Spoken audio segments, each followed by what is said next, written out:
एक प्यार का नगमा है, मौजों की रवानी है। आए ऋतुराज तो बिसार सब काज, कोई मीठी मीठी धुन गुनगुनाने लगी धरती। हंसा के जड़वत जीवन को चेतन चाटा बदल गया। आवाज है दादा की।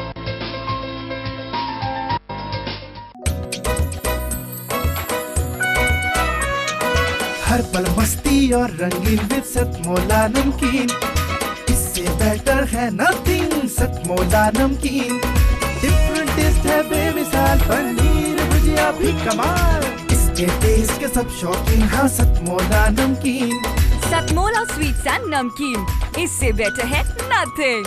हाँ सतमोला नमकीन।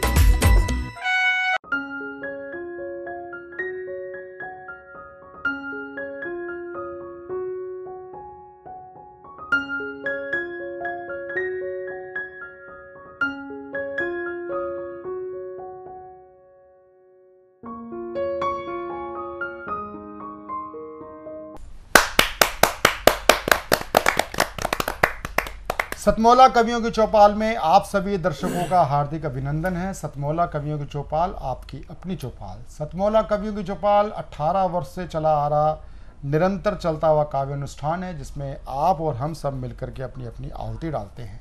सतमोला कवियों की चौपाल में आज हमारा परम सौभाग्य है कि आज हमें जिनका आशीर्वाद मिलने जा रहा है वह होते हैं सेवा इंटरनेशनल के कन्वीनर श्री श्याम परांडे जी। श्याम परांडे जी हमारे राष्ट्रीय स्वयंसेवक संघ का विदेश विभाग अनेक वर्षों तक देखते रहे, आज हमारे बीच में हैं। सबसे पहले हम उनका एक संदेश भी हम उनका सुनेंगे। हमारे बीच में श्री नीरज गुप्ता जी बहुत बड़े व्यवसायी हैं और बहुत ही समाज सेवी हैं। आप उनका भी हमें आशीर्वाद मिलने वाला है। मैं आप दोनों महानुभावों का हार्दिक अभिनंदन करता हूं, स्वागत करता हूं। सबसे पहले मैं आमंत्रित करता हूं आज की इस काव्य संगोष्ठी में, सतमोला कवियों की चौपाल में मैं सबसे पहले जिनको मैं आवाज़ देना चाह रहा हूं, देश की वरिष्ठ कवियत्री बहन सुषमा सवेरा। बहन सुषमा सवेरा जी, आप हमारे टीवी कार्यक्रम सतमोला कवियों चौपाल की सह निर्माता भी होती हैं। सब आप जय सिंह आर्य जी के साथ, जय सिंह आर्य जी इस कार्यक्रम के फाउंडर्स में से हैं। जय सिंह आर्य जी आप भी हमारे सह निर्माता हैं, कार्यक्रम के सहायक निर्माता हैं। सहायक निर्माता दोनों तरफ से एक सहायक निर्माता बैठे हैं, ये स्पेशल एपिसोड बन जाता है। तो मैं सबसे पहले मैं बहन सुषमा सवेरा जी को आमंत्रित करता हूं कि आए और राष्ट्र प्रेम से ओत प्रोत रचना का काव्य पाठ करें। सुषमा सवेरा जी, सुषमा सवेरा जी। धन्यवाद प्रवीण भाई, आपका बहुत बहुत आभार। मैं एक गीत आपके सामने रखती हूँ।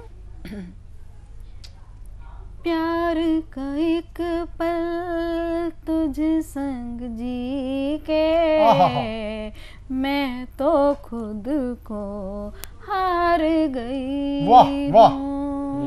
प्यार का एक पल तुझ संग जी के, मैं तो खुद को हार गई हूँ। उस पल की खुशियों की खातिर मैं आंसू से भीग गई। बहुत अच्छे, बहुत अच्छे, बहुत अच्छे, बहुत अच्छे। मैं आंसू से भीग गई हूँ। ये मुझको मालूम नहीं था, प्यार से तन मन यूं खिलता है। ये मुझको मालूम नहीं था, प्यार से तन मन यूं खिलता है। रंग बिरंगा जग लगता है, प्यार किसी को जब मिलता है। बहुत अच्छे, बहुत तुझको पाके खुश हूँ सजना, तुझको पाके खुश हूँ सजना, माना खुद से दूर हुई। बहुत अच्छे, बहुत अच्छे, बहुत अच्छे, बहुत अच्छे। प्यार का एक पल तुझ संग जी के, मैं तो खुद को हार गई हूँ। ये भी सुना था प्यार को लेके, प्यार में जीवन गीत छुपा है, किया जो तुझसे तब ये जाना, किया जो तुझसे तब ये जाना, हाँ सच इसमें मीत छिपा है, तुझको पाके खुश हूँ सजना, माना खुद से दूर हुई हूँ, माना खुद से दूर हुई हूँ। दिल करता है सारा जीवन अर्पण कर दूं प्रीत में तेरी, जी करता है सारा जीवन अर्पण कर दूं प्रीत में तेरी, और लुटा दूं अपनी सांसें पास में सजना जो है मेरी। कितनी खुश है आज सवेरा, कितनी खुश है आज सवेरा, माना खुद से दूर हुई हूँ। धन्यवाद। बहुत ही सुंदर रचना, सांझ और सवेरे का प्रत्यक्ष बोध कराने वाली ऐसी कवित्री सुषमा सवेरा, जो हमारे कार्यक्रम की सह निर्माता भी होती हैं, सहायक निर्माता भी होती हैं। सतमोला कवियों की चौपाल में अब मैं जिस कवि को आमंत्रित करने जा रहा हूँ, क्योंकि जिस प्रकार से एक गीत एक आपको एक शीतलता प्रदान करते हैं, आपके जीवन में मधुरता प्रदान करते हैं, जो हास्य है, व्यंग है, वह आपके जीवन में विनोद का संचार करता है, विनोदी संचार करता है, विनोद रस का संचार करता है। और सबसे बड़ी बात यह है कि आपके जीवन में से उदासी को भगाती है हंसी, और हंसी को लाने के लिए जो विरले काम करते हैं वह हास्य कवि अशोक शर्मा जी को मैं बड़े ही आदर दुलार के साथ आमंत्रित करता हूँ। अशोक शर्मा जी, स्वागत है। मित्रों नमस्कार। अभी आपने शादी का विदाई का गीत सुना। अच्छा, यूपी में क्या है कि जब शादी का कार्ड आता है या विदाई का कार्ड आता है तो वो ये नहीं कहते शादी का कार्ड आया, वो कहते गुरु दावत आ गई। छूटता ही दावत आ गई। अच्छा, दावतें भी वहाँ अजीब तरीके से होती हैं साहब। जमीन पर बिठाकर बहुलुआ सकोरा रख के बड़े प्यार से खाना खिलाया जाता है, और लेकिन जब दिल्ली की दावतें होती हैं वो बड़ी अजीब होती हैं। एक बार मैं दिल्ली की दावतों में फंस गया और मेरे साथ क्या हुआ वो आप स्वागत जी स्वागत है। आप माने न माने लेकिन हमारे लिए सबसे बड़ी आफत बुफे की दावत। वाह। दिल्ली की, आप माने न माने लेकिन हमारे लिए सबसे बड़ी आफत बुफे की दावत। एक दिन जाना पड़ा बारात में, बीवी बच्चे थे साथ में, सभी के सभी बाहर से शो पीस मगर अंदर से रूखे थे। क्या करें भाई साहब, सुबह से भूखे थे। वाह। जैसे ही खाने का संदेश आया हाल में भगदड़ सी मच गई पंडाल में, एक के ऊपर एक बरसने लगे, जिसने झपट लिया तो झपट लिया, बाकी के खड़े तरसने लगे। क्या बात। एक व्यक्ति हाथ में प्लेट लिए इधर से उधर चक्कर लगा रहा था।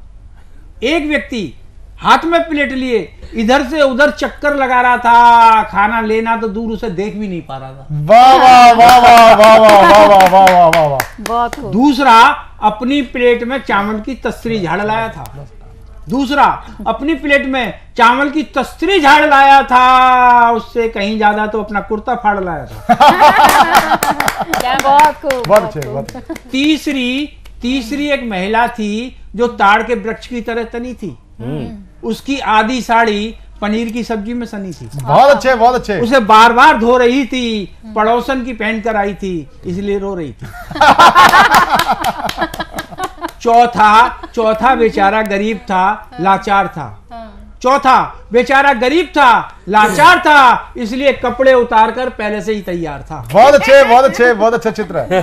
बढ़िया। पांचवा अकेले ही सारे दंड पेल रहा था। पांचवा सारे झेल रहा था और अकेले ही दंड पेल रहा था। छठा काल्पनिक खाना खा रहा था, प्लेट दूसरे की देख रहा था, मुंह अपना चला रहा था। बढ़िया। सातवें का मालिक ही रब था। सातवें का मालिक ही रब था, प्लेट तो उसके हाथ में थी मगर हलवा गायब था। बहुत अच्छे, बहुत अच्छे। बढ़िया, 7 अजूबे हो गए। आठवां अजीब हरकतें कर रहा था। खाना खाने की बजाय अपनी जेबों में भर रहा था। 9वां पड़ोसी था जो ज्यादा ही फुर्ती दिखा रहा था, अपने बच्चों के हाथों में प्लेटें दे देकर घर को भगा रहा था। बहुत अच्छे, बहुत अच्छे, बहुत अच्छे, बहुत अच्छे। 11वां स्वयं लड़की वाला था, जिसके प्राण कंठ में अड़े थे। घराती तो सारे जीव रहे थे और बराती बेचारे सड़कों पर खड़े। बहुत अच्छे, बहुत अच्छे, बहुत अच्छे, बहुत अच्छे। अंत में देखते हुए ये हालत, हमने अपनी पत्नी से कहा, डियर लौट चलें सही सलामत। सुनते ही पत्नी बिगड़ गई, पता नहीं किस बेवकूफ के पल्ले पड़ गई।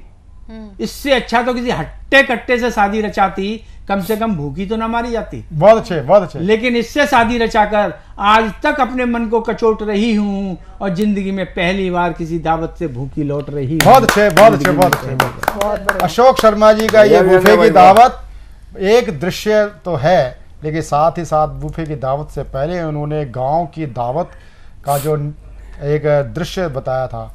आज ये हंसी का एक विषय नहीं है, जब भी एक्चुअली मुझे गांव से किसी क्रिया की या ब्रह्मभोज का कोई निमंत्रण मिलता है तो मैं उत्साह से भर जाता हूं, और मेरी आंखों के आगे वही पतलों पे बिठा करके आपको जिमाया जाता था, और उससे पहले गौ ग्रास निकाला जाता था, और उसी आशा की किरण में मैं ब्रह्मभोज की दावतें कबूल करता हूं और गांव जाता हूं, और वाकई में डट के भोजन करते हैं, ब्रह्मभोज करते हैं। साथ ही साथ अब वो भी ख़त्म होता जा रहा है। वहाँ पर भी मोतीचूर के लड्डू, रायता, कसौरों में रायता, कुल्हड़ों में रायता, और सौंठ, इसकी मेथी सौंठ की सब्जी, चटनी, और पूरी और आलू की सब्जी, सीताफल की सब्जी होती थी। आज वो भी कहीं गायब हो गई है। वहाँ भी बूफे आ गया है। इसको हम विकास कहेंगे या हम कहीं रसातल में जा रहे हैं अपनी संस्कृति की ओर। ये बूफे की दावत आपको रसातल में आपको ले जाती हुई प्रतीत होती है। साधुवाद देता हूँ अशोक जी को, जहाँ जोरदार ताली के साथ हम अशोक जी का अभिनंदन करें। अब मैं जिनको आमंत्रित करने जा रहा हूँ वह है देश की वरिष्ठ लाडली कवित्री, और जिनकी गीतों की पहुँच अंतर्राष्ट्रीय स्तर पर पहुँची है, और हमारी तो वो भी लाडली बिटिया है। उसका नाम होता है शुभम त्यागी। शुभम त्यागी के लिए मैं अपने पिताजी की कुछ अमर पंक्तियां मैं के साथ में आमंत्रित करना चाहूँगा। कहूँ क्या किस तरह से जिंदगी को जी लिया मैंने, क्या बात। कहूँ क्या किस तरह से जिंदगी को जी लिया मैंने, चुभन सुई घुटन धागा लबों को सी लिया मैंने, लबों को सी लिया मैंने। बहुत बढ़िया, बहुत बहुत शुभम त्यागी। शुभम जी, बहुत प्रणाम करती हूँ सतमोला कवियों की चौपाल के सभी दर्शकों को। बहुत आभार व्यक्त करती हूँ आदरणीय आर्य जी का, कि जिन्होंने इस मंच पर आप सबके बीच मुझे आमंत्रित किया और अपनी मन की बात आप तक पहुँचाने का एक सौभाग्य मुझे प्राप्त हुआ।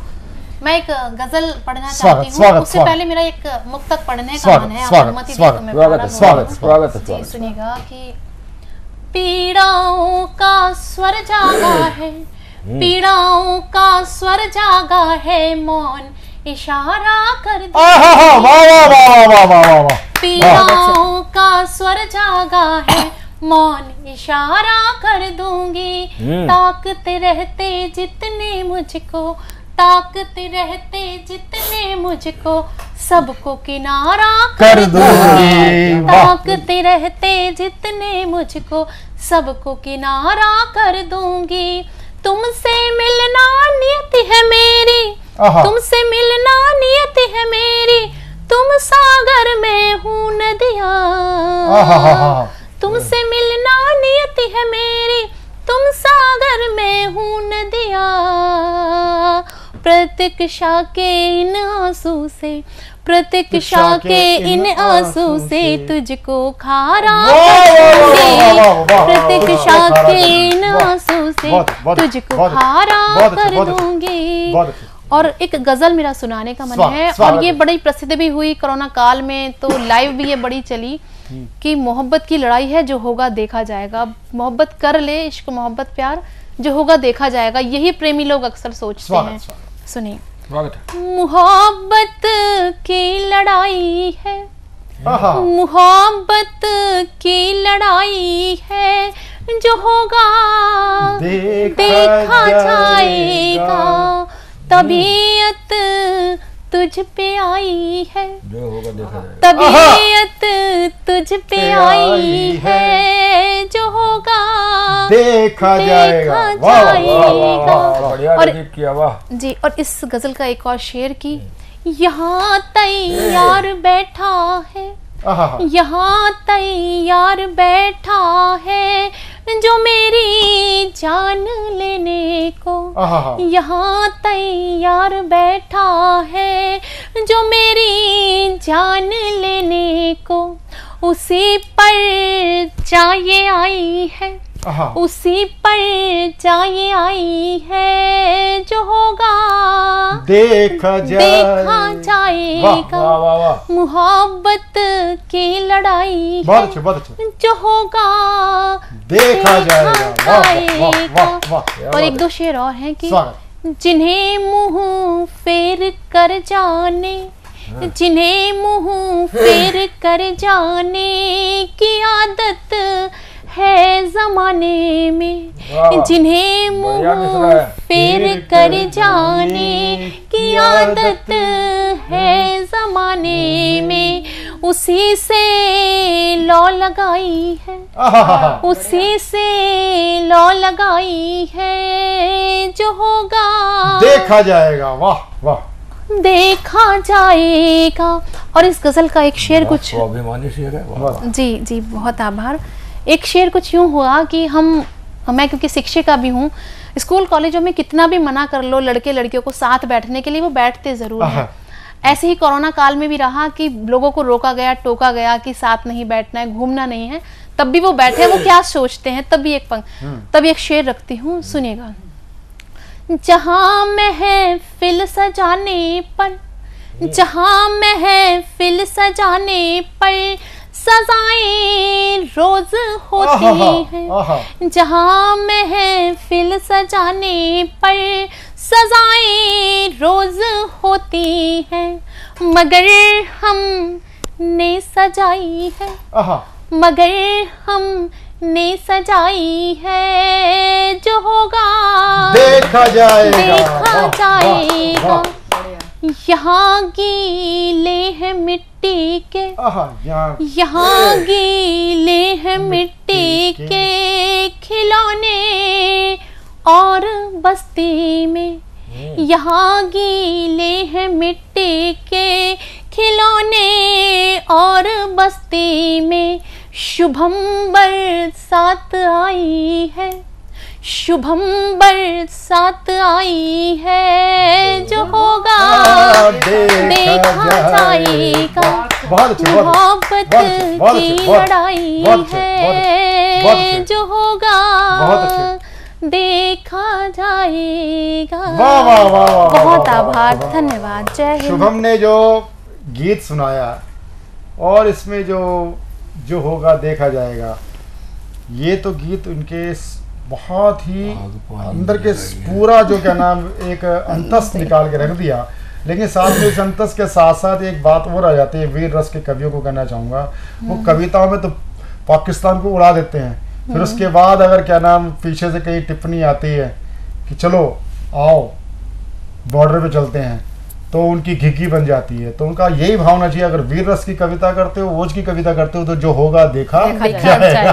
बहुत इस प्रकार के ओज के कवियों को मैं बोलना चाहूँगा। वो अपने जो मैंने ऐसे कई ओज के कवि देखे हैं कि मंच पे तो दहाड़ते हैं, लेकिन घर पे जब जाते हैं तो बिल्कुल क्या ना, वो बिल्कुल पिंजरे में बंद चूहे जैसी उनकी स्थिति होती है। ऐसे में वीर रस के ओज के कवियों को प्रणाम करते हुए, और वास्तव में देश का जो एक ओज का प्रखर हस्ताक्षर है। और अब मैं जिनको आमंत्रित करना चाहता हूँ, मैं जिस बात की बात कर रहा था ना, ओज के कवि, वास्तव में ओज मंच पे कुछ और होता है, उनके मंच से उतरने के बाद उनका ओज कहीं और होता है। लेकिन वास्तव में जिनको ओज का स्वर कहते हैं, और ओज का स्वर मैं जयसिंह आर्य जी को इसलिए मैं स्मरण करता हूँ हर समय, हमारे सहायक निर्माता होते हैं कार्यक्रम के। आप मेरे पिताजी आचार्य जगदीश आर्य जी के साथ के कवि हैं, और मेरे पिताजी ओज के कवि भी थे, राष्ट्र कवि थे, और ओज वो गीत के माध्यम से पढ़ते थे। वही एक समकक्ष विशेषता जयसिंह आर्य जी के अंदर है। वह भी ओज गीत के माध्यम से पढ़ते हैं। और मैं चाहूँगा आज का जो देश का वातावरण है, देश के तरुणाई को, एक इनका जयसिंह भाई साहब का एक गीत बड़ा प्रसिद्ध हुआ है कि शहीदों का गली से कुछ शहीद चमन से कौन चला है। तो मैं चमन से कौन चला है, शहीद पर अमर रचना, हुतात्मा पर अमर रचना के लिए मैं आमंत्रित करता हूं जयसिंह आर्य जी के बाद में हमें सतमोला कवियों की चौपाल के माध्यम से नहीं, उसके बाद अपने मन का गीत कोई और पढ़िएगा। और मैं आमंत्रित करता हूं, खेल रहे हैं फाग जो ना होली के लायक थे। क्या बात है। खेल रहे हैं फाग जो ना होली के लायक थे, अरे गद्दी पे बैठे हैं वो जो गोली के लायक थे। मेरा इशारा रामद्रोही सरकारों से, चाहे वो पंजाब में हो, चाहे वो पहले चन्नी हो, देश के प्रधानमंत्री की सुरक्षा को खतरे में डाल दिया जाता है। और एक रामद्रोही मुख्यमंत्री कश्मीर फाइल दे को टैक्स फ्री ना करके वो बोलता है कश्मीर में तो ऐसा जनसंहार हुआ ही नहीं है। और उसके पूरा सदन पीछे ठट्टा मार करके इतना हंसता हुआ दिखाई देता है, चाहे वो डिप्टी स्पीकर राखी बिरला हो। कितनी बेशर्मी वाली हंसी है। ऐसे जब घटनाएं याद आती हैं जो हमारा रक्त उबाल मार पड़ता है। और ऐसे में ऐसी रचना के लिए मैं आमंत्रित करना चाहूँगा उनको सटीक जवाब देने के लिए। सबसे पहले कौन चला है चमन से, भाई जयसिंह आर्य। सतमोला कवियों की चौपाल के सभी श्रोताओं को सादर प्रणाम। देश के बलिदानियों के लिए कुछ कहना चाहता हूं। एक दो मुक्तक देखें, उसके बाद गीत पढ़ूंगा मैं। कि आगे बढ़े तुम ही तो जब देश ने पुकारा, आगे बढ़े तुम ही तो जब देश ने पुकारा, हर श्वास को लुटाकर तुमने वतन संवारा, हर एक गीत अपना तुमको किया समर्पित, हरगिज न व्यर्थ होगा बलिदान ये तुम्हारा।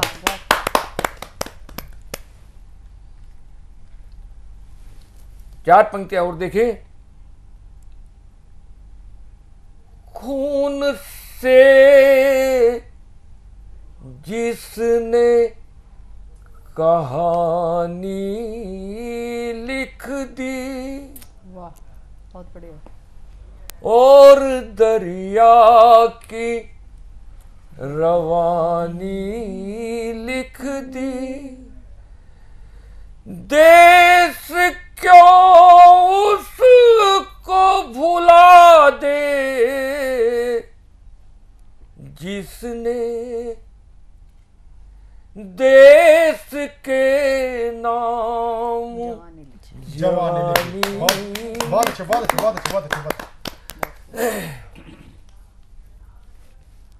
वो गीत सुनाना चाहता हूं। जी स्वागत। जब एक गांव का बेटा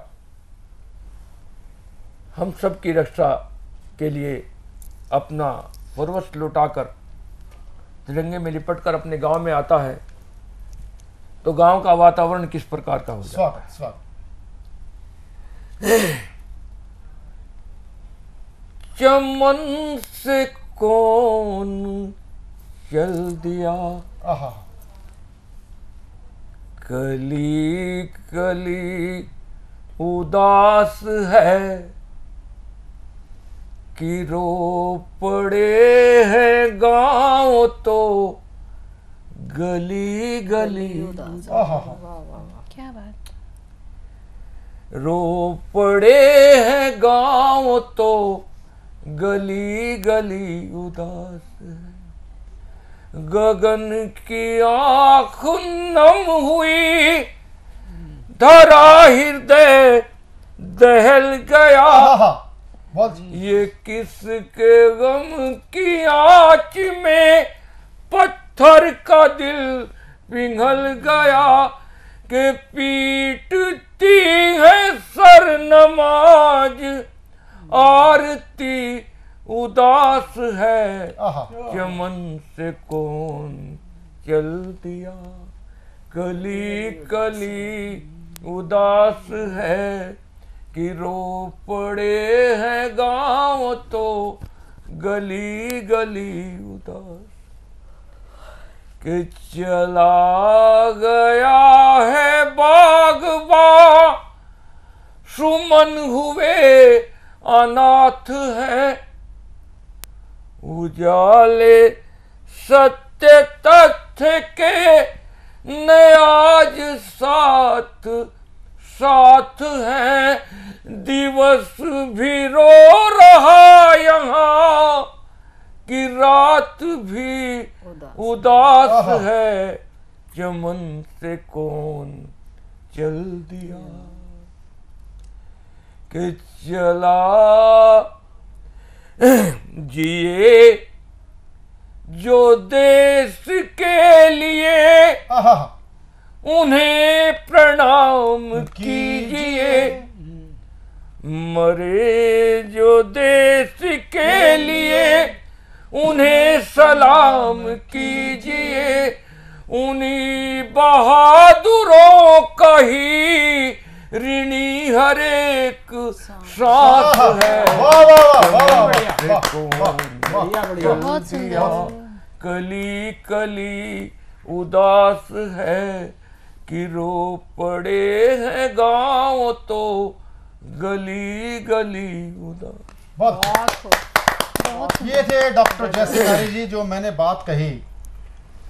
ओज और गीत, ये एक भ्रम मैं दूर करना चाहता हूं। उच्च स्वर में, तीव्र स्वर में ओज पढ़ना अथवा मैं कहूं नारेबाजी करना, वो ओज नहीं होता। ओज वो होता है आप का मस्तिष्क शून्य कर दे या आपके मस्तिष्क की का आवेग एकदम बढ़ा दे, वो ओज होता है। ओज एक तरह के गीत, चाहे वो लता मंगेशकर जी ने प्रदीप जी का गीत रखा हो, ऐ मेरे वतन के लोगों, वो गीत संचेतना का एक ओज है। और अब सतमोला कवियों की चौपाल में हम एक लेते हैं अल्प विराम। सतमोला कवियों की चौपाल में तब तक अल्प विराम से वापस आएं, तब तक आप खट्टी मीठी गोलियों का आनंद लेते रहें। और आपके साथ और ज्येष्ठ और श्रेष्ठ कवियों के साथ हम मिलते हैं एक छोटे से कमर्शियल ब्रेक के बाद। नमस्कार।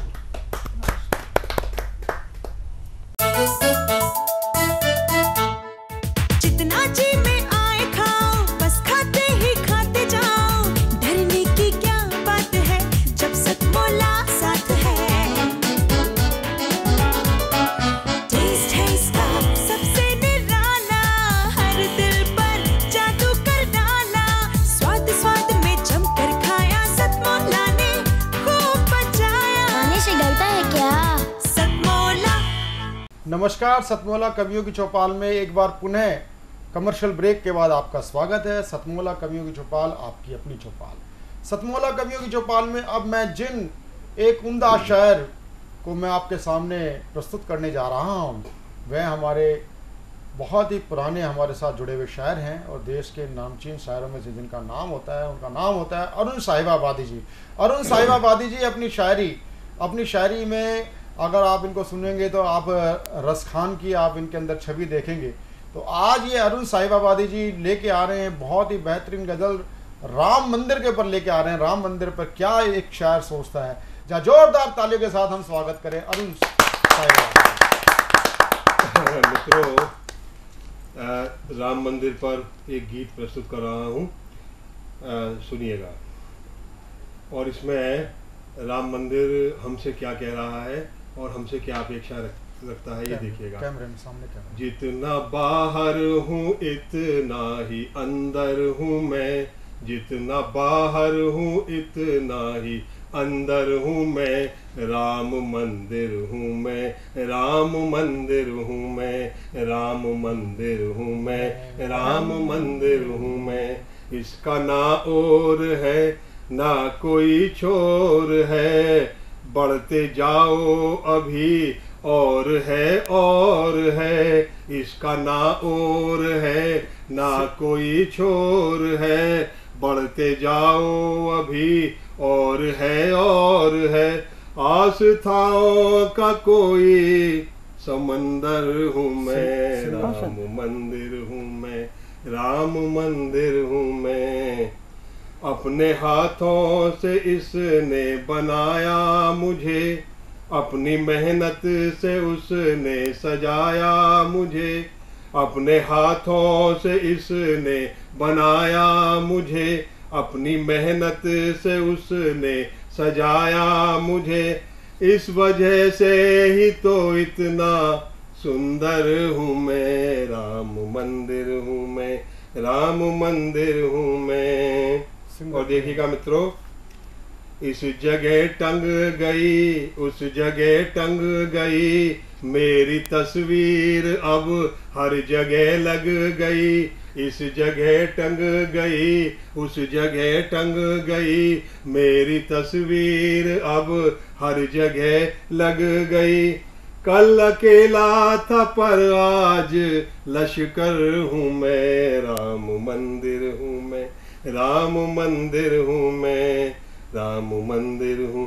राम जी इस जगह पर ही पैदा हुए, लड़खड़ाए यहीं और घुटनों चले, राम जी इस जगह पर ही पैदा हुए, लड़खड़ाए यहीं और घुटनों चले, उनके बचपन का दिलचस्प मंजर हूँ मैं, राम मंदिर हूँ मैं, राम मंदिर हूँ मैं। और देखो मित्रों, जितने भी वकील थे जिन्होंने राम जी के विरोध में मुकदमा लड़ा था, उनकी दुर्दशा हुई, सबकी भयानक बीमारियों से ग्रस्त होकर मरे, अल्पकाल में ही मृत्यु को प्राप्त हुई।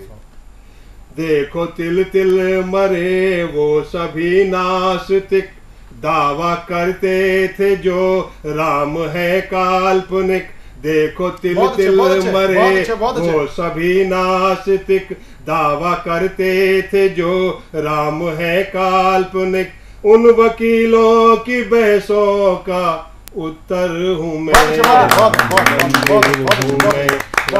मंदिर हूँ मैं, राम मंदिर हूँ मैं। और देखो मित्रों, अब समय आ गया है कि जो पुरखों ने भूलें की थी, अब हमें उनका प्रायश्चित करना है। स्वागत देखिएगा। और वो जिसने की शबरी के झूठे बेर खाए, उसके मंदिर का यदि प्रमुख महंत दलित ना हो तो ये वो मंदिर अधूरा है। मेरा आंगन अधूरा है इससे रहित, मेरा पहला पुजारी बनेगा दलित, मेरा आंगन अधूरा है इससे रहित, मेरा पहला पुजारी बनेगा दलित, इसके ऋण को चुकाने का अवसर हूँ मैं, राम मंदिर हूँ मैं, राम मंदिर हूँ मैं। और देखिएगा, भूलने दूंगा हरगिज न तुमको उन्हें, याद आएंगे कोठारी बंधु तुम्हें, भूलने दूंगा हरगिज न तुमको उन्हें, याद आएंगे कोठारी बंधु तुम्हें, उनके बलिदान की एक पिक्चर हूँ मैं, राम मंदिर हूँ मैं, राम मंदिर हूँ मैं, राम मंदिर हूँ मैं।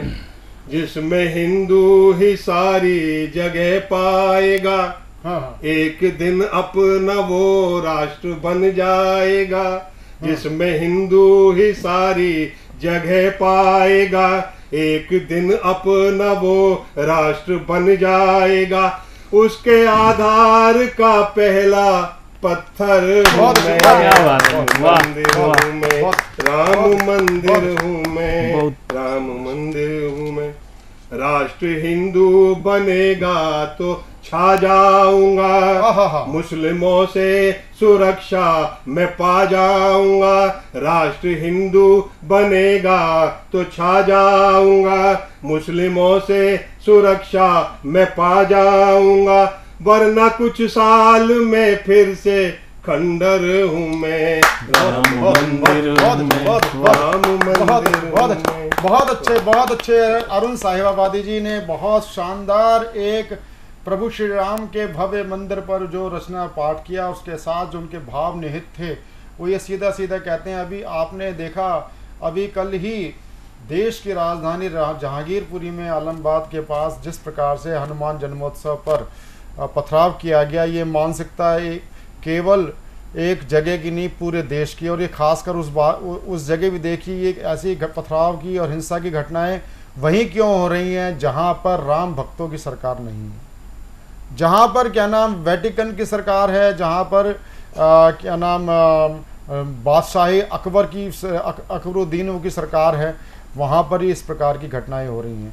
तो इसके लिए चिंतन करना पड़ेगा कि हमारे जन्मोत्सव, प्रभु श्री राम के जन्मोत्सव हो, चाहे रामनवमी का जन्मोत्सव हो, चाहे हनुमान जन्मोत्सव हो, इस पे पथराव की घटना सिद्ध करती हैं कि इनको देश को एक बुलडोजर बाबा हर प्रदेश में चाहिए। तो बड़ा जोरदार ताली के साथ हम उनका स्वागत कर रहे हैं अरुण साहिबाबादी जी का।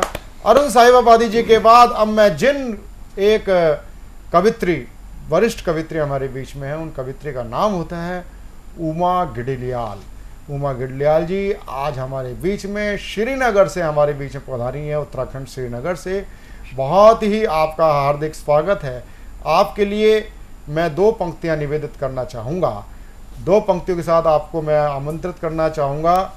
कहूँ क्या किस तरह से जिंदगी को जी लिया मैंने, कहूँ क्या किस तरह से जिंदगी को जी लिया मैंने, चुभन सुई घुटन धागा लबों को सी लिया मैंने, लबों को सी लिया मैंने, लबों को सी लिया मैंने। उमा गिडलियाल जी।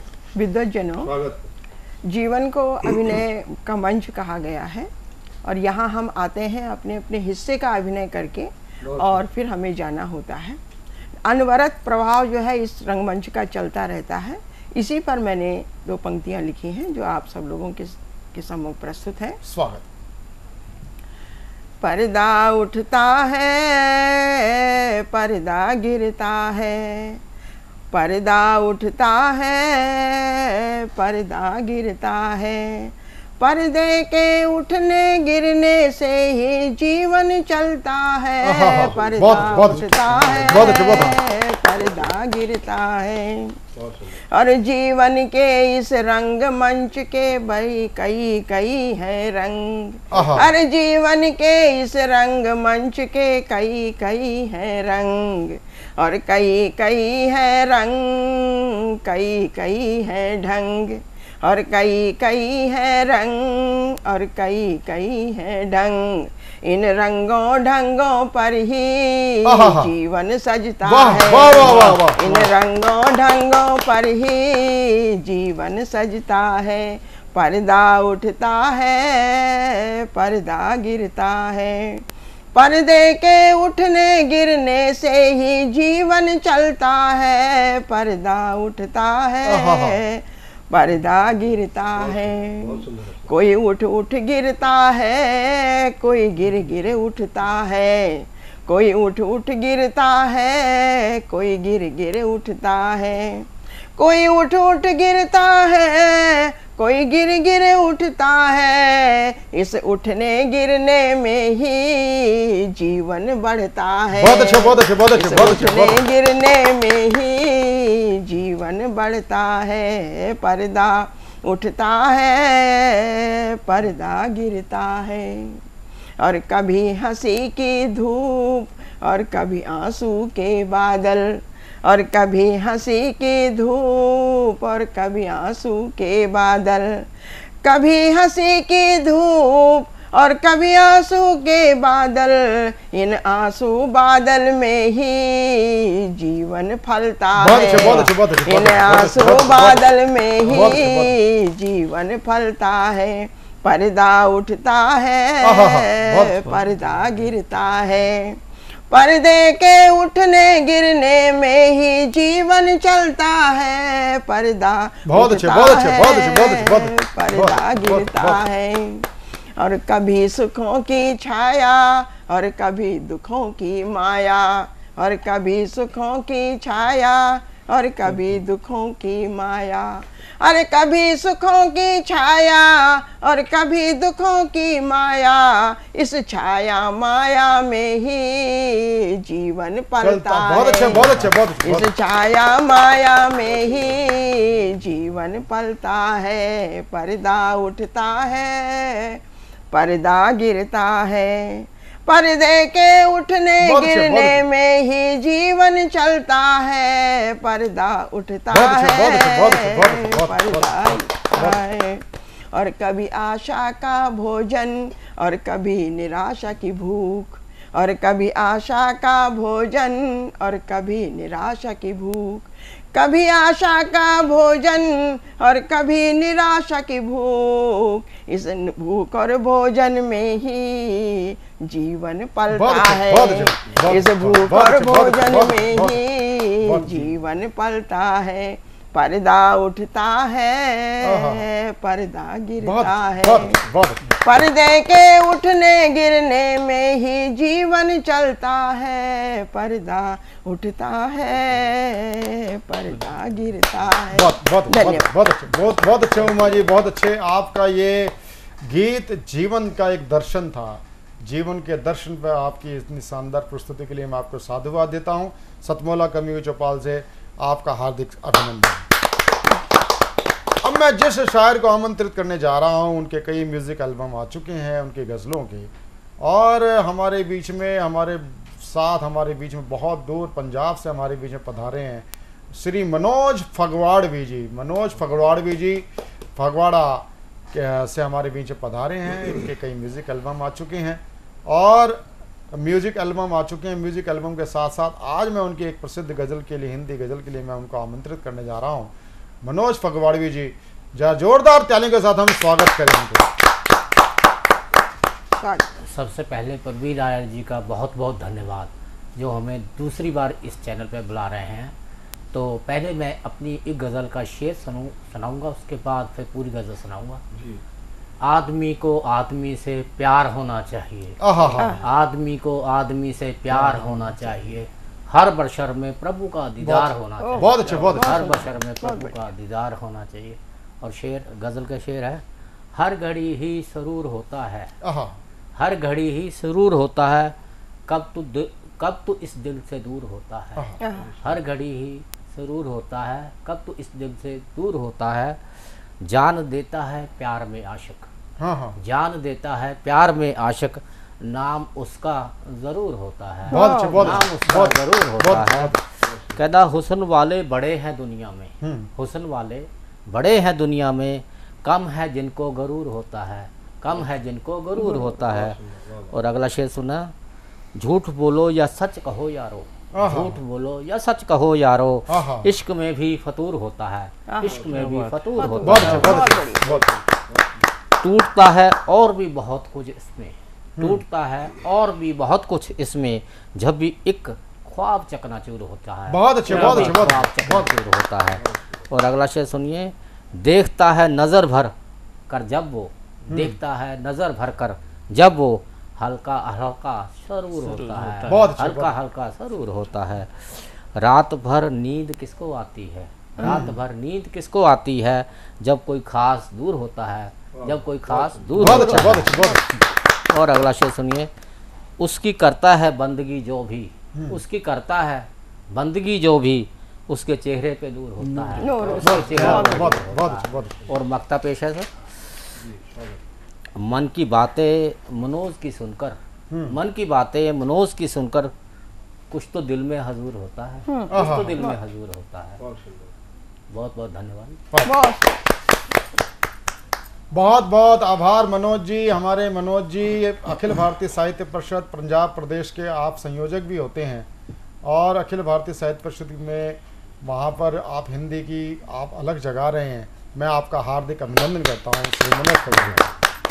अब मैं आमंत्रित करना चाहता हूँ एक नव पुष्प जिनका नाम होता है आशुतोष द्विवेदी जी। आशुतोष द्विवेदी जी हमारे बीच में पधारे हैं उत्तर प्रदेश से, कानपुर के नज़दीक से।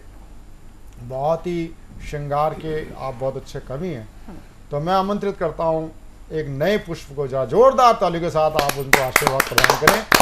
आशुतोष द्विवेदी जी। सादर नमस्कार। मेरी आज की जो कविता है वो एक सैनिक के परिवार की है। उसकी पत्नी और सैनिक की माँ के मन में क्या भाव आता है, इसको आप लोगों के सामने रखने का प्रयास करूँगा। मेरा यार तिरंगा लाया, मेरा यार तिरंगा लाया, मांग हुई सुनी तो क्या मेरा प्यार तिरंगा लाया, दिलदार तिरंगा लाया। और पिछले ही महीने पति छुट्टी पे आया होता है, तो तब का वर्णन करते हैं।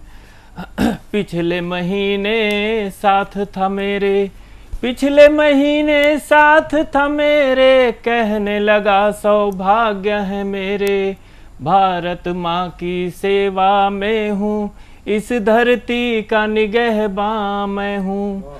मैं न रहूं अफसोस न करना, आँखों से ना निकले झरना, हिम्मत से मुस्कान तुलाना, जनगण मन तू मुझे सुनाना। अब इसके बाद पत्नी का जो स्थिति होती है उसको आप लोगों के सामने रखने का प्रयास कर रहा हूँ। यह सुनकर मैं चुप हो बैठी, आंखों से यूं निकले मोती, पर मुझको अफसोस नहीं था, गर्वित हृदय संतोष था। मैंने उसका माथा चूमा, प्यार हो गया मेरा दूना, तब के गए तुम अब आए हो, वादा पूरा कर आए हो। ऐसा लोग कहाँ हैं करते, मातृभूमि पर सब ना मरते, शपथ वो पूरी करके आया, 3 रंग की चूनर लाया, मेरा प्यार तिरंगा लाया, दिलदार तिरंगा लाया। अभी लगता है पास हो मेरे, हाथों में है हाथ वो तेरे, आँख में है तस्वीर तुम्हारी, तू मेरा प्यारा मैं तेरी प्यारी। फिर जन्म मिले तो तुझ संग हो, इस जीवन में तेरे रंग हो, ये जीवन धन्य हुआ प्रियतम, जो मैंने तुझको पाया, मेरा प्यार तिरंगा लाया, दिलदार तिरंगा लाया। अब आपके सम्मुख माँ के मन में क्या भाव होता है वो रखता हूँ। मेरा लाल तिरंगा लाया, प्यारा लाल तिरंगा लाया, धन्य हुई ये कोख हमारी, अमर हुई संतान हमारी, मेरा लाल तिरंगा लाया, प्यारा लाल तिरंगा लाया। है याद मुझे जब तू छोटा था, मुझसे लिपट के तू सोता था, तुझको आंचल मैं थी उड़ाती, परियों की थी कथा सुनाती, सुनते सुनते सो जाता था, मीठी नींद में खो जाता था, अब की बार जो तू आया है, धरती की गोद में सो आया है, 3 रंग का आंचल ओढ़े, भारत माँ का हो आया है। बहुत अच्छा, बहुत अच्छा, बहुत अच्छा। बेटा अगर दूजा जन्म मिले, तुझसी संतान से कोख सजे, हे भारत माँ आभार तेरा, मेरा पूत जो तुझको भाया, मेरा लाल तिरंगा लाया, मेरा लाल प्यारा लाल तिरंगा लाया। बहुत अच्छा, बहुत अच्छा, बहुत अच्छा। मेरा लाल तिरंगा लाया, मेरा लाल तिरंगा लाया। बहुत ही उस माँ को साधुवाद प्रणाम, सत सत प्रणाम, जिसके भाव आपने अपनी कविता के माध्यम से दिए। अब मैं आमंत्रित करना चाहता हूँ कार्यक्रम के अंतिम चरण में, उसमें हमारा एक नया सेगमेंट होता है जो लोग दूरस्थ क्षेत्र से होते हैं, जो नहीं हमारे पास बीच में आ पाते किसी वजह से, तो ऐसा सेगमेंट वीडियो सेगमेंट है हम आज के कार्यक्रम में, जिनका हम वीडियो सम्मिलित करने जा रहे हैं। वो देश के वरिष्ठ कवित्री, बहुत श्रृंगार की गीतकार शालिनी मुंजाल, चंडीगढ़ से हम उनको आमंत्रित करना चाहते हैं डॉक्टर कुंवर बेचैन जी की दो पंक्तियों के साथ। नदी बोली समंदर से मैं तेरे पास आई हूँ, नदी बोली समंदर से मैं तेरे पास आई हूँ, मुझे भी गा मेरे शायर, मैं तेरी ही रुबाई हूँ। शालिनी मुंजाल। नमस्कार दोस्तों, मैं एस्ट्रोलॉजर डॉक्टर शालिनी मुंजाल चंडीगढ़ से हूँ। कोट्स लिखना और छोटी छोटी कविताएं लिखना मेरा एक पैशन है, जिसे मैं रोज़ थोड़ा थोड़ा लिखती हूँ। रोज़ कोई कोट, छोटी कविता, रोज़ मेरी कोशिश रहती है कि मैं एक ज़रूर लिखूँ। हर चीज़ अपने स्वाद से अच्छी लगती है। पकौड़े अगर गरम अच्छे लगते हैं तो लहजे हमेशा नरम ही अच्छे लगते हैं। इधर लहजा बिगड़ा तो अच्छे खासे रिश्तों में देंगन देंगन हो जाती है।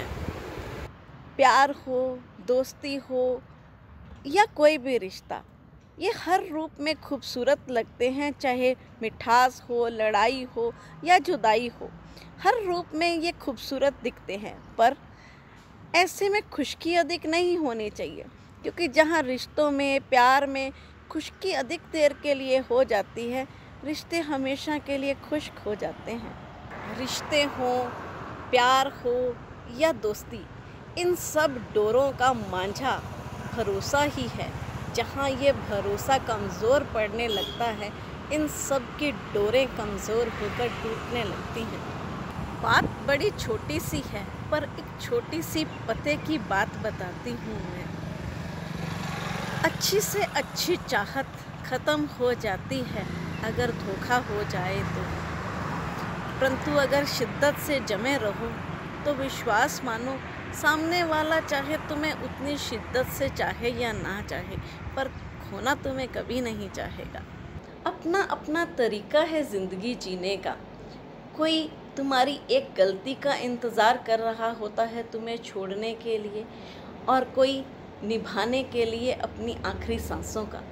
ज़िंदगी में कभी किसी से प्यार करो या हाथ थामो तो उससे अपना 100% देना चाहिए, ताकि ज़िंदगी में पहले तो वो कभी तुम्हारा हाथ छोड़ने की सोचे ही नहीं।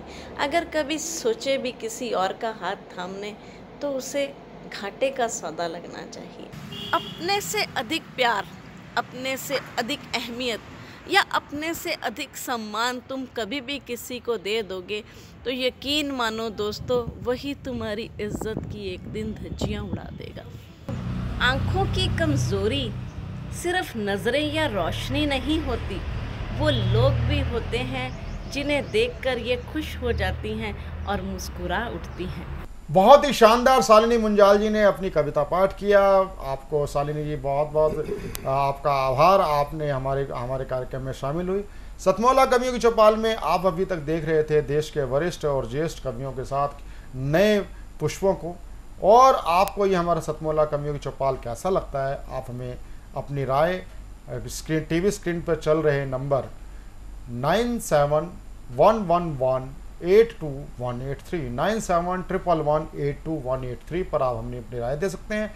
यदि आप हमारे सतमौला कवियों की चौपाल में निरंतर 5 साल तक आजीवन सदस्य के रूप में आप काव्य पाठ करना चाहते हैं, तो आप हमसे भी इसी नंबर पे 9711182183 पर आप हमसे कांटेक्ट कर सकते हैं। आपको बताते हुए बेहद खुशी हो रही है कि हमारे साधना नेटवर्क के सभी वेब पोर्टल्स पर हमारा एक कार्यक्रम तो जाता ही है, साथ ही साथ साधना टीवी पर अनशेड्यूल्ड टेलीकास्ट के साथ साथ देवम चैनल पर रात को प्रत्येक रात्रि 10:30 बजे ये प्रसारित होता है। देवन चैनल साधना टीवी का ही समूह का एक प्रसिद्ध चैनल है। आप देखते रहें सतमोला कवियों की चौपाल, अपनी राय हमें भेजते रहें, आप हमसे जुड़ें और अगले रविवार फिर मिलेंगे नए और ज्येष्ठ और श्रेष्ठ और नव पुष्पों के साथ। सतमोला कवियों की चौपाल में नया गुलदस्ता सजाएंगे। सतमोला कवियों की चौपाल में आपके साथ मिलते हैं अगले रविवार। नमस्कार। सतमोला कवि चौपाल में आज उपस्थित सभी को मैं अभिवादन करता हूं और स्वागत करता हूं कि 18 वर्षों से निरंतर यह कार्यक्रम चल रहा है और इसमें 10,000 से अधिक नव कवि नव प्रतिभा के साथ यहाँ उपस्थित हुए हैं। उसमें से बहुत सारे कवि अभी प्रतिष्ठित कवि भी बन गए हैं। बहुत अच्छी बात। तो मैं आप सबका अभिनंदन करता हूँ कि आप इससे जुड़िए और इसे आगे बढ़ाइए। नए नए कवि और नई प्रतिभा लेकर इस कार्यक्रम में युवा बड़ी मात्रा में आए, ऐसा मेरी हार्दिक इच्छा है। मेरा परिचय जैसे किया गया, सेवा इंटरनेशनल का काम मैं करता हूँ और कल ही अपने सारे हिंदू समाज के लिए, भारतीय समाज के लिए नहीं, विश्व के लिए एक आदर्श सेवक का जयंती उत्सव हमने मनाया। वह है हनुमान। बिल्कुल, बहुत अच्छे। बिल्कुल। अंजनी पुत्र हनुमान ने खुद का जीवन पूरा राम सेवा में, समाज सेवा में, धर्म सेवा में, राष्ट्र सेवा में समर्पित कर दिया। उनका अहम इसमें कहीं दूर दूर तक नहीं था। तो स्वयं सेवकत्व का जो आदर्श माना जाएगा वो हनुमान को माना जाएगा। तो उनके इस जयंती पर मैं आपको सबको हार्दिक अभिनंदन करता हूं। और सेवा इंटरनेशनल, जैसे हनुमान जी की बात हुई है, सेवा इंटरनेशनल भारत में तो काम करता है, लेकिन भारत के बाहर भी जो भारतीय समाज है, भारतवंशी समाज है, जिसको इंडियन डायस्पोरा कहा जाता है, उनके साथ हम काम करते हैं। 26 से अधिक देशों में काम करते हैं। और अभी अभी हम सब एक युद्ध के बीच में से गुजर रहे हैं। रशिया ने यूक्रेन पर जो आक्रमण किया है, उसमें यूक्रेन में भारत के 20,000 22,000 से अधिक विद्यार्थी पढ़ रहे हैं और उसमें से करीब 20,000 से अधिक विद्यार्थी वापस आए हैं। उसमें से 4,000 भारतीय विद्यार्थियों को वापस घर तक पहुंचाने में सेवा इंटरनेशनल के वॉलेंटियर्स ने यूक्रेन में और जहां जहां कैंप्स लगे हुए हैं ऐसे 4 देशों में, यूरोप के पोलैंड, रोमानिया, हंगेरी और मोल्डोवा, इस 4 देशों में कैंप्स लगाए हैं। और उसके माध्यम से ये 4,000 विद्यार्थी घर तक पहुंचे और उसी के साथ 1,000 गैर भारतीय जो अफ्रीकन देशों के विद्यार्थी थे वहाँ पर, ऐसे 1,000 से अधिक। कारण नाइजीरिया के कीव में उपस्थित जो एम्बेसडर है, उन्होंने सेवा इंटरनेशनल के कार्यकर्ताओं को विनंती की कि हमारे देशों के भी विद्यार्थी जो फंसे हुए हैं, खार्किव में थे, कीव में थे, अन्य थे, सबको आप मदद कीजिए ताकि वो घर सुखरूप पहुंच सके। तो उनको मदद की गई है, वो वापस पहुंचे हैं और इसका सब जगह अच्छा संदेश गया हुआ है। उस देश के राष्ट्रपति ने भी सेवा इंटरनेशनल के इस कार्य के लिए उनको बहुत बहुत बधाई दी है। बहुत अच्छा। वैसे ही अभी भी चारों देशों में कैंप्स लगे हुए हैं, शिविर चल रहे हैं। इन शिविरों में अभी भी जो आ रहे हैं उनको सबसे पहले बॉर्डर पे रोका जाता है, तो वहाँ पर उनका वीसा का कार्य कराया जाता है। बॉर्डर क्रॉस कराने के बाद उनको खाना पीना पानी की जो आवश्यकता होती है वो कराई जाती है। और आजकल सबसे प्रमुख जो बात हो गई है कि जो अपना मोबाइल है उसको चार्जिंग करना होता है, तो चार्जिंग स्टेशंस लगाए हुए हैं। और एक ही जगह पर ज़्यादा भीड़ न हो, जैसे पोलैंड के बॉर्डर पर ज़्यादा भीड़ हो गई तो उनको आगे हंगेरी के बॉर्डर पे भेजा गया बसेस की व्यवस्था करके। तो ऐसे कहाँ क्या चाहिए उनको, फिर स्थानिक लोगों के साथ मिलकर उनके खान पान की व्यवस्था करते हैं। 1 दिन 2 दिन रहने की व्यवस्था होती है, फिर उनका आगे भेजा जाता है। तो ये ऐसे वॉलेंटियर्स सारे यूरोप से, इंग्लैंड से वहाँ पर पहुँचे हुए हैं। 7 दिन, 15 दिन, 1 महीना छुट्टियाँ लगाकर खुद के काम को बाजू में रखकर कार्य कर रहे हैं। ये सब हम भारतीयों के लिए अभिमान का विषय है और उस पर हमने गर्व करना चाहिए। और उन सब की तरफ से जो अभी भी लगे हुए हैं, उन सब की तरफ से मैं इस कार्यक्रम को बहुत बहुत बधाई देता हूँ।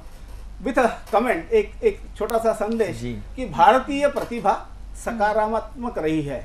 आप विश्व भर में जाकर आइए, भारत में जितना सकारात्मक या तो पॉजिटिव ऐसा विचार उठता है वो कहीं नहीं उठता है। आज मैं कवियों को सुन रहा था और आप सब भी सुनेंगे, तो ऐसी अनेक प्रतिभाएं निकल कर आती है और सकारात्मक विचार समाज में निर्मित हो। और जैसे भुवनेश जी ने कहा कि राम के मार्ग पर आगे बढ़ना चाहिए, तो उस मार्ग पर बढ़ने के लिए मैं आप सबको बहुत बहुत स्वागत करता हूं, अभिनंदन करता हूं। नमस्कार, वंदे मातरम। बहुत अच्छा।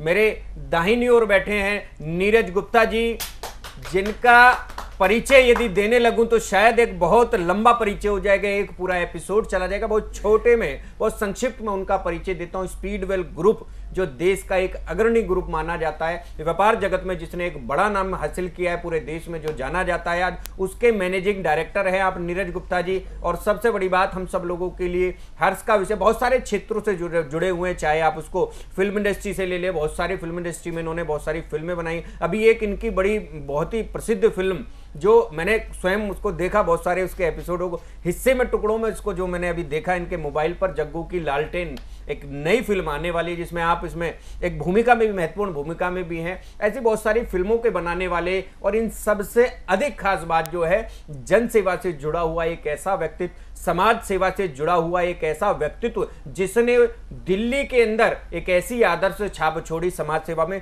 जब देश का नौजवान पबों में जाता हो, बियर बार में जाता हो, उस समय उस युवा ने एक ऐसा लक्ष्य बनाया अपने माता पिता के संस्कारों के बल पर, जिसने ये लक्ष्य बनाया कि इस राष्ट्र की सेवा सदैव समर्पण भाव से करूंगा। जिसने न जाने कितनी एम्बुलेंस चलवाई, जिसने न जाने कोरोना काल के अंदर असंख्य लोगों को अपने गांव में भी भेजा, बसें अपनी लगाकर, और इन सब के अतिरिक्त जो राशन देने की परंपरा रही वो एक बहुत बड़ी रही इनकी। मित्रों, मैं तो कई बार इनको देखता था, हैरान रहता था। मेरे तो बहुत अच्छे मित्र हैं, मेरे सखा हैं अनेक वर्षों से, और मुझको गर्व होता है कि जब इस पीढ़ी के ऐसे लोग समाज सेवा के क्षेत्र में आएंगे तो निश्चित रूप से राष्ट्र अपनी उन्नतियों को प्राप्त करेगा। जब कोरोना काल का संकट इस राष्ट्र पर आया, मोदी जी ने आह्वान किया कि इस राष्ट्र की सेवा के लिए देश के युवाओं को आना पड़ेगा, देश के व्यापारी को आना पड़ेगा। तब इस वैश्य समाज के इस भामाशाह ने आगे बढ़कर मोदी जी के एक बड़े स्तर पर मदद की। मैं उस राशि को नहीं बोलना चाहता, क्योंकि जब मैं राशि बोलूंगा तो शायद कहीं उस राशि का मोल कम हो जाएगा। बस इतना आप इशारों में समझ ले, एक देश में कितना बड़ा जिगरा चाहिए उस राशि को देने के लिए, मगर इस व्यक्तित्व ने उस राशि को दिया और प्रधानमंत्री राहत कोष से देश की सेवा की। मैं ऐसे बड़े नाम के लिए चाहता हूं कि उसको आमंत्रित करूं, और उनके कुछ शब्द यदि हमको सुनने को मिलेंगे तो निश्चित रूप से समकक्ष पीढ़ी का, मेरी समकक्ष पीढ़ी का युवा उनसे प्रेरणा पाएगा, प्रेरित होगा। मैं नीरज गुप्ता जी को आवाज देता हूं, आपकी जोरदार तालियां मिले नीरज गुप्ता जी। धन्यवाद। सबसे पहले तो मैं सतमोला कवियों की चौपाल में मुझे आमंत्रित करने के लिए हमारे बड़े भाई प्रवीण आर्या जी का बहुत बहुत आभार व्यक्त करता हूं। साथ ही भाई भुवनेश सिंगल जी, इन्होंने मुझे इस कार्यक्रम में आमंत्रित किया, इनका भी मैं बहुत बहुत आभार व्यक्त करता हूं। साथ में सतमोला कंपनी को मैं बहुत बहुत शुभकामनाएं देता हूं, जो इतना बेहतरीन एक कवियों का कार्यक्रम ये इन्होंने बनाया है, इसको ऑर्गेनाइज़ किया। बहुत बहुत सभी को बहुत बहुत आभार और बहुत बहुत शुभकामनाएं। नमस्कार दोस्तों, मैं अनिल मित्तल, चेयरमैन सतमोला ग्रुप। मैं जैसे आप सब लोग जानते हैं कि 2004 के अंदर मैंने सतमोला कवियों की चौपाल आरंभ करा परवीन आर्य जी के साथ मिलके। तो हमारा उद्देश्य दोस्तों यही था कि जो आज ये काव्य पाठ है, जो ये बुद्धिजीवी वर्ग जो ये सुंदर काव्य पाठ हम लोग करते हैं, तो वो धीरे धीरे आज के ज़माने में लुप्त ना होता जाए। जो आज मॉडर्नाइजेशन चल रहा है, जितना टीवी पे हम और भी चीज़ें बढ़ती जा रही हैं, तो ये ना हो कि हमारी पुरानी जो ये एक संस्कार थे, पुरानी सभ्यता थी, कविता पाठ था, वो धीरे धीरे ये लुप्त होता जा रहा था। तो इसीलिए हम दोनों ने मिलकर 2004 के अंदर सतमोला की कवियों की चौपाल आरंभ करी, जिसके अंदर हम ऐसा प्लेटफॉर्म देते रहे हैं जिसके अंदर नए से नए कवि, जो भी कवि काव्य पाठ है उसमें करना चाहे उसका स्वागत करते हैं हम लोग, उन्हें मौका देते हैं नए नए कवियों को। और आप लोगों से यही निवेदन है कि जो भी, चाहे आप पहली बार काव्य पाठ करते हैं तो आप सतमोला कवियों की चौपाल के प्लेटफॉर्म पर आएँ, आप लोगों का स्वागत है। उसके अंदर आप अपनी मौलिक कविताओं को सुनाएं, उनके अंदर जो भी कमी होगी तो हमारे पुराने जो एक्सपीरियंस कवि हैं वो उनको सुधारेंगे और आपको और इम्प्रूव करने की कोशिश करेंगे। आपसे निवेदन है कि सतमोला कवियों की चौपाल में आएँ और अपना काव्य पाठ करें। सीएम साहब, हमारे 30 विधायक अपोजिशन पार्टी में चले गए, अब आप सीएम नहीं रहे। सतमोला। तो अब नया सीएम कौन बन रहा है? चल सतमोला खाओ, कुछ